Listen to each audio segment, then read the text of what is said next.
Middle east की तपती जमीन पर चल रहे खूनी खेल को लेकर एक ऐसा दावा सामने आया है जिसने दुनिया भर के कूटनीतिक गलियारों में हलचल तेज कर दी है। अमेरिकी राष्ट्रपति डोनाल्ड ट्रंप का दावा है कि गाजा की तबाही और खून खराबे के बीच शांति का एक नया सूरज उगने जा रहा है। ट्रंप के मुताबिक उनके बनाए गए तथाकथित बोर्ड ऑफ पीस की मध्यस्थता में एक ऐसा ऐतिहासिक समझौता सिरे चढ़ा है जिसके तहत हमास और गाजा में मौजूद तमाम हथियारबंद गुट अपने हथियार डाल देंगे। अमेरिका का कहना है कि जैसे जैसे इस निहस्त्रीकरण पर अमल होगा वैसे वैसे इजरायली सेना गाजा की जमीन से कदम पीछे खींचती चली जाएगी। लेकिन सवाल ये है कि क्या वॉशिंगटन से बैठकर खींची गई ये शांति की लकीर वाकई ही गाजा के बेगुनाह अवाम के जख्मों पर मरहम लगा पाएगी, या फिर ये भी अमेरिकी कूटनीति का वही पुराना पैतरा है जिससे हाथी के दांत खाने के कुछ और दिखाने के कुछ और होते हैं। दुनिया जानती है कि अमेरिका की फितरत हमेशा से दूर के ढोल सुहावने दिखने वाली रही है। ट्रंप साहब भले ही गाजा से इजरायली सेना के चरणबद्ध वापसी का ढिंढोरा पीट रहे हैं, मगर हकीकत यह है कि अमेरिका चौधरी बनकर केवल अपनी सियासत चमकाता है। चिराग तले अंधेरा देखिए कि एक तरफ वॉशिंगटन की शय पर वादों के बड़े बड़े महल ताने जा रहे हैं, तो दूसरी तरफ गाजा की सरजमी पर बारूद की गंध अब भी हवाओं में तैर रही है। अमेरिकी राष्ट्रपति ने ट्रुथ सोशल पर लंबी चौड़ी पोस्ट लिखकर ये दावा तो ठोक दिया कि अब गाजा में अंतर्राष्ट्रीय स्टेबलाइजेशन फोर्स और नई फिलिस्तीन पुलिस मिलकर सुरक्षा की कमान संभालेगी। उन्होंने ये भी भरोसा जता दिया कि इससे इजराइल का बाल भी बाका नहीं होगा और गाजा फिर से कभी किसी हमले का अड्डा नहीं बनेगा। लेकिन दुनिया ये पूछ रही है कि जो अमेरिका दशकों से इस आग में घी डालने का काम करता आया है, क्या वो रातों रात शांति का मसीहा बन जाएगा? जिस वॉशिंगटन में बैठकर बोर्ड ऑफ पीस की कामयाबी के कसीदे पड़े जा रहे थे, ठीक उसी वक्त गाजा पर इजरायली फाइटर जेट्स मौत बनकर मंडरा रहे थे। फिलिस्तीनी स्वास्थ्य अधिकारियों के आंकड़े चीख चीख कर बता रहे हैं कि गुरुवार को भी इजरायली हवाई हमलों में 2 मासूमों समेत कम से कम 6 बेगुनाह लोगों की जान चली गई।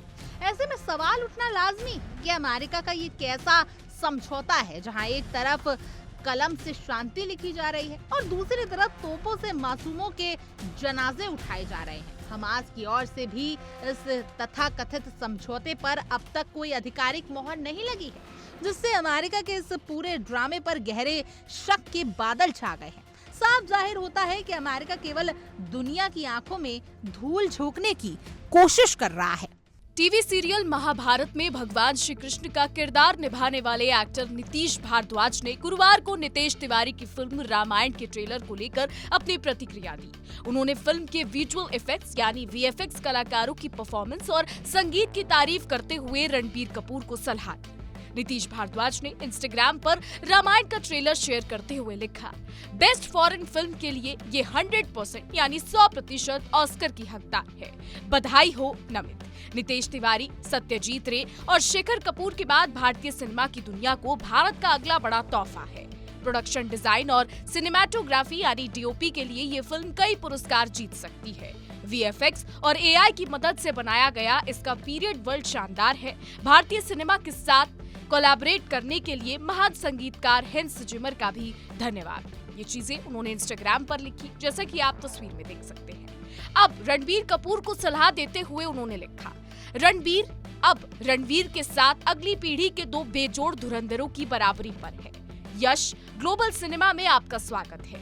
आरके, मैं आपको हमेशा एक एक्टर के रूप में पसंद करता रहा हूँ, लेकिन अब आपकी सामाजिक जिम्मेदारी शुरू होती है कि आप भारत की विरासत, संस्कृति, मूल्यों और परंपराओं को आगे बढ़ाएं। इसलिए अब एनिमल जैसी फिल्में नहीं, चाहे उसके लिए कितना भी बड़ा ऑफर क्यों ना मिले। आपको बता दें कि नितेश तिवारी की फिल्म रामायण के पहले पार्ट का ट्रेलर कल रिलीज हो गया।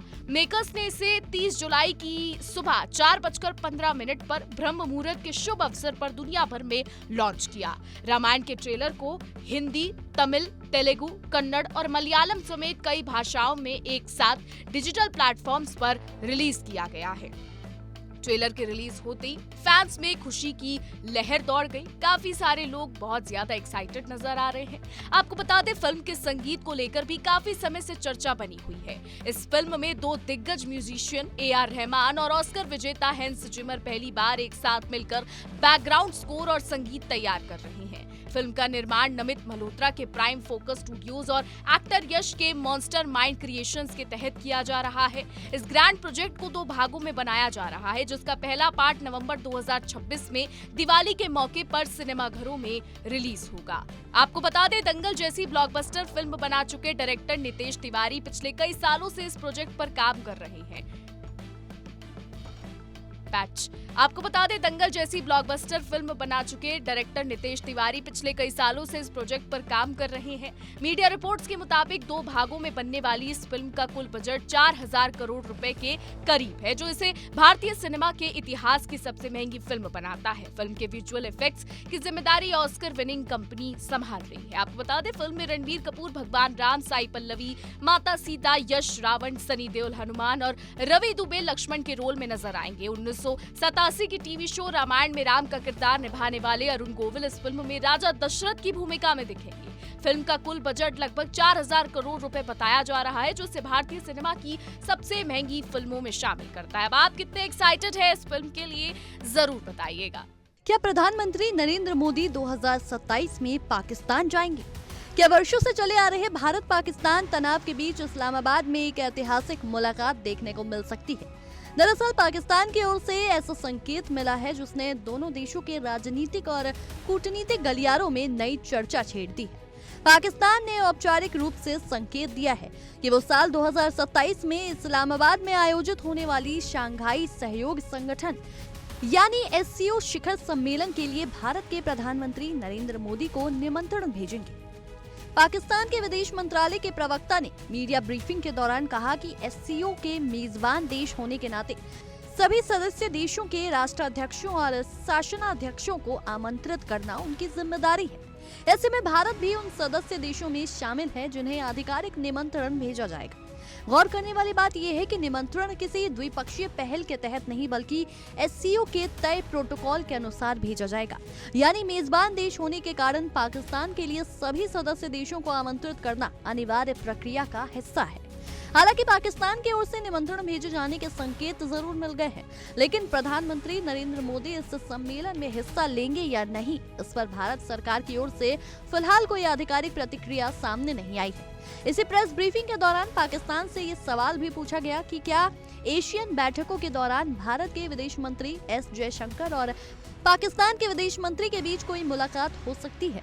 इस पर पाकिस्तान के विदेश मंत्रालय ने साफ कहा कि उन्हें भारत की ओर से ऐसी किसी बैठक के अनुरोध की जानकारी नहीं है। दरअसल पिछले कुछ वर्षों में भारत और पाकिस्तान के रिश्तों में लगातार तनाव देखने को मिला है। ऐसे में पाकिस्तान की राजधानी इस्लामाबाद में होने वाली SCO समिट को लेकर अब कई तरह की अटकलें लगाई जा रही हैं। अब सबसे बड़ा सवाल यही है कि अगर पाकिस्तान आधिकारिक निमंत्रण भेजता है तो क्या प्रधानमंत्री नरेंद्र मोदी उसे स्वीकार करेंगे? क्या दोनों देशों के रिश्तों में कोई नई शुरुआत देखने को मिलेगी या फिर भारत अपने मौजूदा कूटनीतिक रुख पर कायम रहेगा? इन सभी सवालों के जवाब आने वाले समय में ही सामने आएंगे, लेकिन फिलहाल इतना तय है कि 2027 की SCO समिट को लेकर पाकिस्तान के इस संकेत ने भारत पाकिस्तान संबंधों पर एक नई बहस जरूर छेड़ दी है। अब देखना दिलचस्प होगा कि जब आधिकारिक निमंत्रण भेजा जाएगा तब नई दिल्ली का फैसला क्या होगा। क्या प्रधानमंत्री मोदी इस्लामाबाद जाएंगे या फिर भारत कोई अलग रणनीतिक फैसला लेगा? इस खबर से जुड़े हर बड़े अपडेट के लिए जुड़े रहिए हमारे साथ। नई दिल्ली में प्रधानमंत्री नरेंद्र मोदी की अध्यक्षता में हुई केंद्रीय मंत्रिमंडल की बैठक में ऊर्जा क्षेत्र के लिए एक बड़ा निर्णय लिया गया। कैबिनेट ब्रीफिंग के दौरान केंद्रीय मंत्री अश्विनी वैष्णव ने बताया कि सरकार ने प्रधानमंत्री सूर्य सरोवर योजना को मंजूरी दे दी है। उन्होंने कहा कि प्रति व्यक्ति सौर ऊर्जा क्षमता के मामले में भारत पहले से ही दुनिया के अग्रणी देशों में शामिल है। अब इस नई योजना के माध्यम से देश की जल निकायों यानी जलाशयों की सतह का उपयोग सौर ऊर्जा उत्पादन के लिए किया जाएगा। इस पहल से देश में स्वच्छ ऊर्जा के उत्पादन को और अधिक गति मिलेगी और प्राकृतिक संसाधनों का बेहतर उपयोग हो सकेगा। देश के सूचना मंत्री ने शुक्रवार को बताया कि भारत की कैबिनेट ने किसानों को नगद सहायता देने के लिए 3.16 लाख करोड़ रुपयों की मंजूरी दे दी है। मंत्रिमंडल एक नया महत्वपूर्ण फैसला देश में खेल संस्कृति और बुनियादी ढांचे को मजबूत करने से संबंधित है। केंद्रीय मंत्री अश्विनी वैष्णव ने जानकारी दी कि खेलो इंडिया योजना को विस्तार देते हुए अगले 5 वर्षों के लिए 29,000 करोड़ रुपयों का बजट आवंटित किया गया है। उन्होंने याद दिलाया कि पिछले एक दशक में खेलों को बढ़ावा देने के लिए गए फैसलों के कारण आज भारत ओलंपिक, एशियाई खेलों और राष्ट्रमंडल खेलों में ढेरों पदक जीत रहा है। इस भारी भरकम बजट का मुख्य उद्देश्य आगामी ओलंपिक, पैरालंपिक और विशेष रूप से 2030 में भारत द्वारा आयोजित किए जाने वाले राष्ट्रमंडल खेलों के लिए भारतीय खिलाड़ियों की तैयारियों को विश्व स्तरीय बनाना है। अफ्रीका और यूरोप के मुहाने पर बसा एक छोटा सा भूभाग इस समय दुनिया भर की सुर्खियों में है, जहां मोरक्को के हजारों नागरिकों के अचानक देश छोड़ने की खबर से वैश्विक राजनीति में हड़कंप मच गया। आमतौर पर जब भी मोरक्को से प्रवासियों के स्पेन पहुंचने का जिक्र होता है तो समुद्र के बीच स्थित स्ट्रेट ऑफ जिब्राल्टर का ख्याल आता है, जिसे पार करना बेहद जोखिम भरा माना जाता है। लेकिन इस बार पूरा मामला ही अलग है। लोग जल भूमध्य को पार किए बिना सीधे सियूटा में दाखिल हो गए हैं। सियूटा भौगोलिक रूप से अफ्रीका महाद्वीप में स्थित स्पेन का एक ऐसा तटीय शहर है जिसकी सीमाएं सीधे मोरक्को से मिलती हैं। देखते ही देखते करीब 50,000 लोगों की भारी भीड़ बाढ़ को तोड़ते हुए और समुद्र के तार जल बैकवाटर के पास से तैरकर सियूटा की जमीन पर पहुंच गई। यह अप्रत्याशित मानवीय सैलाब इतना विशाल था कि स्पेन की सरकार को आनन फानन में सीमा पर अपनी सेना तैनात करनी पड़ी, जिसके बाद हुई अफरा तफरी में दुखद रूप से कम 18 लोगों की अपनी जान गंवानी पड़ी। अब इस विशालकाय पलायन के बीच की असली वजहों की पड़ताल की जाए तो मोरक्को में लंबे समय से जड़ जमाए बैठी भयंकर बेरोजगारी सबसे बड़े कारण के रूप में सामने आती है। सीमा पार करके स्पेन के क्षेत्र में घुसने वाले सबसे बड़ी तादाद उन हताश और निराश मोरक्को के युवाओं की थी जो अपने ही देश में रोजगार के अवसरों के अभाव ढूंढ रहे हैं। इनके साथ ही कई परिवार, महिलाएं और छोटे बच्चे भी अपनी जान जोखिम में डालकर उस उम्मीद से आगे बढ़े यूरोप की सरजमी पर कदम रखते हैं तो उनका भविष्य संवर जाएगा। जीवन स्तर की सुधार या एक सुरक्षित व बेहतर जिंदगी की चाह में यह युवा वर्ग अपनी मातृभूमि को छोड़ने के लिए मजबूर हो गया। गरीबी और आर्थिक विषमता के कारण पैदा हुए इस असंतोष ने युवाओं को इस कदर जोखिम उठाने पर मजबूर कर दिया कि वो कड़ाके की सुरक्षा और जानलेवा समुद्री लहरों की भी परवाह बिना किए सीमा पार कर गए। हालात को बेकाबू होते देख सिर्फ आर्थिक तंगी नहीं बल्कि स्पेन की अदालत का भी एक हालिया कानूनी फैसला भी एक बड़ा ट्रिगर साबित हुआ। स्पेन की सुप्रीम कोर्ट ने अपने एक फैसले में स्पष्ट किया कि समुद्र या सीमा पर पकड़े गए अवैध प्रवासियों को बिना कानूनी प्रक्रिया पूरी किए सीधे मोरक्को वापस नहीं धकेला जा सकता। स्पेनिश अधिकारियों को पहले अपने क्षेत्र अधिकार के लिए लड़ना होगा और उसी के बाद वो अब वापस स्पेन में जा सकते हैं। Bureau report, India daily 24/7।